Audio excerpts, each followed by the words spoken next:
சமீபத்துல வேல் மாறல உட்கார்ந்து பாராயணம் பண்ணிட்டு இருந்தேன். என்னைக்குமே எந்த விஷயத்தை தொடங்க போறதுக்கு முன்னாடி வேல் மாறல் சொல்லிட்டு ஆரம்பிக்கிறது தான் வழக்கம்.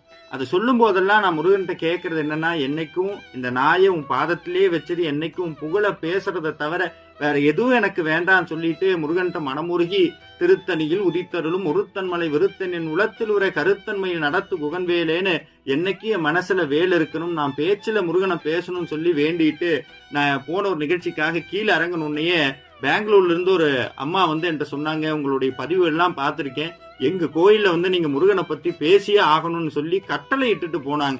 அப்பதான் நினைச்சேன், நம்ம கண் இமைக்கிற நேரத்துல கூடி முருகன் நம்மளை கைவிடுறதில்ல, கூடையே இருக்கிறார். நம்ம நிழல் போல முருகன் என் கூடையே இருக்கிறார், நம்ம கூட இருக்காருங்கிறத உணர்த்தியது வேல் மாறல் மகாமந்திரம். நீங்களும் படிங்க, முருகன் உங்க கூடையே இருப்பார், உங்க வாழ்க்கையை நிச்சயமாக மாற்றுவார். நன்றி.